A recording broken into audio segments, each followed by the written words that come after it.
Ito yung sunod, mga kababayan. Oh. Stoy. Ito yung sunod, mga kababayan.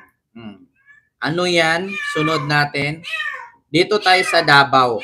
Stoy! Halika dito, dali. Halika, come. Dito. Halika na, kakagising mo lang. Halika. Kakagising mo lang. Wawa naman ang bebe na yan. Sigaw na yun siya, hindi siya napansin. Kakagising mo lang. Sige, dyan ka. So ngayon, mga kababayan, dito tayo. Alam nyo, mga kababayan, ilang beses ipinost ng mga DDS, no? Na ang Davao, safe city, malinis, ligtas. Dito. Ligtas ang Davao, magaling mamuno ang mga Duterte, ganyan. Pero mga kababayan, alam nyo ba na sa Davao hindi po talaga safe? Hindi po talaga ligtas sa Davao. Bakit? Kasi po, mga kababayan, isang tindahan ng iPhone store, mga kababayan, ay natangayan ng 1.8 million halaga ng mga cellphone. Davao yan, Davao. iPhone store. Pinasok ng mga tulisan. Saan? Sa Davao City. Akala ko ba walang ganyan sa Davao? Akala ko ba safe sa Davao, walang droga, drug-free o free of drugs? Ito mga kababayan, papanood ko sa inyo. Ito po ay sa ABS-CBN News po ito mga kababayan. Ayan Ayan. Ayan po ang naturang video na kung saan ninakaw po nila ang mga iPhone. Ito po ay sa Rad Gadget Turil, Davao City. Ano kayang masasabi ng mga DDS dyan? Ano kayang masasabi ng mga DDS na napakaraming tulisan sa Davao? Tatanong lang Halika dito. Ano kayang masasabi? Ayan basahin ko lang 1.8 halaga ng mga cellphone or iPhone tinangay sa Davao City ng mga tulisan. Akala ko ba safe na safe sa Davao? Lagi nilang sinasabi, punta ka sa Davao para malaman mo tang-ina nyo. Sa inyo na yan. Imarinit nyo yung Davao. Ilagay nyo sa foil, ibalot nyo sa foil, ilagay nyo sa karton, asinan ninyo, lagyan nyo suka, kamatis, bawang, sibuyas at mani. At saka mayroon pa labanos, mustasa, sibuyas, kamatis. Sa paligid-ligid ay puno ng tanga. Ilagay nyo na lahat dyan sa Davao City ang bahay kubo. Ibalot nyo sa foil yung Davao, ilagay nyo sa taro, ihulog nyo lahat yung bahay kubo, yung sibuyas, kamatis, bawang at luya. At saka mayroon pa labanos, mustasa. Sa inyo na yan. Ang ina nyo, puro kayo kayabangan, mga hayop kayo. Davao ang pinakamalinis. Putang ina mo, malinis sa gitna ng Davao, may 3 tribo ng squatter. Ang Davao para Singapore, putang ina nyo. Araw-araw nga halos may krimen. Kung sa Singapore yun, bitay na yung gumawa ng krimen. Ang Davao City, magaling, walang kurap. Tang ina nyo, number 7 nga sa pinakakurap ang presidente nyong si Digong. Ang Davao City, mga magagaling. Tang ina nyo. Ang Davao City, mababait. Putang ina nyo. Ang Davao City, walang batang ina nyo. Isang oras nga lang ulan, dibdib na yung tubig. Ang Davao City, walang ghost project, tang ina nyo. Walang ghost project pero paulit-ulit yung pondo sa isang lugar. Walang ghost project sa Davao. Pero malaman-laman mo yung tulay, isang piraso lang yan, 3 pondo na paulit-ulit kada taon. Unang taon, 2019, ang tulay nagkakahalaga ng 100 million. Pagka 2020, 100 million. 2021, 100 million. Putang ina, isang lugar lang yan ha. Multiple amount of funds in one location. Yan ang sabi ni Tinyo. Tapos sabihin ninyo, drug-free ang Davao. Maganda ang Davao. Sige nga, magbigay nga kayo ng isang tourist destination sa Davao. O, maganda ang Davao. O, magbigay kayo ng isang tourist destination na magandang pasyalan dyan.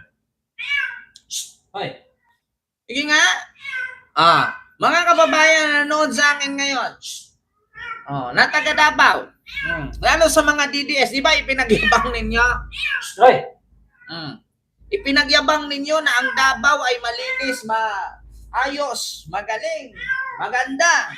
Magbigay kayo ng isang magandang pasyalan dyan.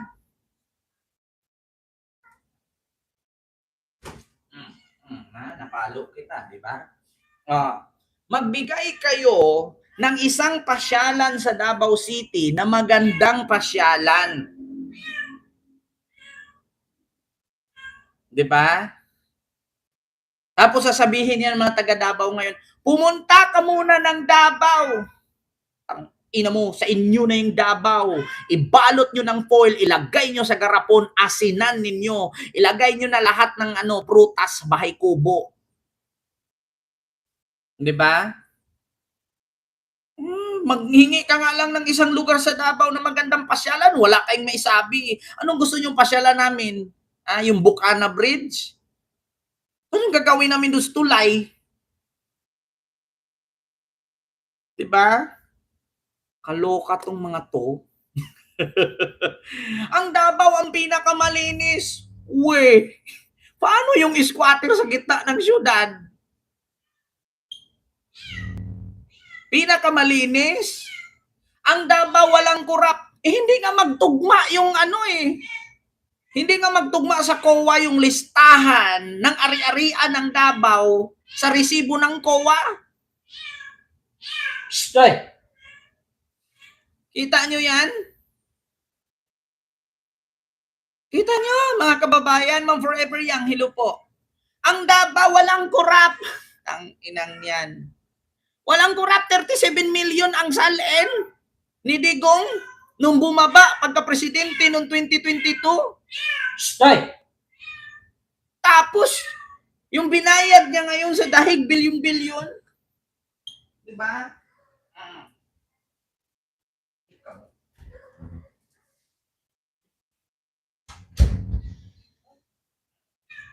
Yan siya, kulong yan siya dyan.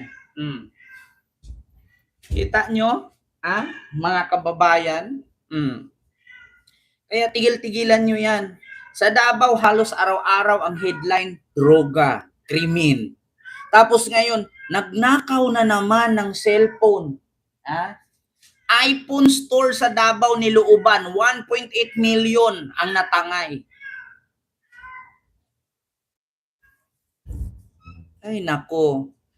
Ayaw ko pa naman makipagtalo dito sa pag sinabi nating Davao kasi ang sagot ng mga DDS, pumunta ka muna ng Davao. Bakit ako pa ulit-ulit pumunta ng Davao? Nakakapagod. Ano bang meron sa Davao na magandang pasyalan? Hindi nyo nga masabi-sabi eh. Sige nga, magbigay nga kayo ng isang tourist destination dyan sa Davao na magandang pasyalan. Davao City ha? Hindi Davao Region, Davao City. Lagi niyong ipagkalat, maganda sa Davao. Malinis sa Davao. So anong tawag ninyo sa squatter na sa gitna ng syudad? Maganda pumasyal sa Davao. Saan po banda? Na may magandang pasyalan. Hindi nyo nga mapangalanan. Walang krimen sa Davao, safe maglakad. Bakit ito ngayon binalita ni nakawan ng cellphone? Walang droga sa Davao, pero nandun lahat nakatira ang drug lord. Peter Lim, Sammy Uy, Kinit Dong, Charlie Tan, Pulong. Diba? Ang Davao parang Singapore. We, asan yung layo na nagbuga ng tubig? Nakita ko dyan si Sarah nagbuga ng apoy. Kumakanta pa nga na, kami ay apoy na hindi mapatay. Kita nyo yan? Ah? Hay nako, araw-araw na lang headline. Ayaw ko na talaga sa Earth. Oo. Buti pa yung mga estudyante nakakita ng anghel na sumakay ng kabayo sa ulap. Chupaeng, mega love shout out. Nanay Minda, Ma'am Lily Tonini, and kay Forever Young. Hay nako. Buti pa nga sa Jessica Soho, pag nanood ka, minsan, di umano, sa pagbabalik. Alam mo yung 3 minutong video, naging 8 minutes. Buti pa yung Jessica Soho maganda panoorin. Pero pag sinabi Davao City, putang ina, maisip mo agad, shabu. Nila, totoo yan totoo yan. Totoo yan mga kababayan. Bigyan ko kayo. Pag narinig ninyo Davao City, ano ang nasa isip? Ako, pag sinabi Davao City, ang nasa isip ko, shabu. Diba? Pag narinig ko ang salitang Davao City, ang nasa isip ko agad, shabu. Yeah? Shabungul. Ay, nako. Kayo, mga kababayan, pag narinig nyo ang salitang Davao City, ano ang maiisip ninyo? Baha. Ay, nako. Krimen. Diba? Pag narinig mo Davao City, shabu. Drug-free noon pa naman sinasabi yan ni Digong, dito sa Davao City, walang droga sa Davao. Drug-free. Free to use pala. Kaya pala yung mga empleyado, 37 positive. Ay, nako. Diba? So yun po yun mga kababayan. Kung merong Joel Cruz House Lord of Sins, ang Davao City House of Crimes. So yun lang mga kababayan, maraming salamat po sa inyong lahat at hindi natin masyadong habaan at meron po tayong sinalakay 1.8 million laman ng mga cellphone doon sa tindahan na Tangay. So yun lamang mga kababayan, maraming salamat po sa inyong lahat.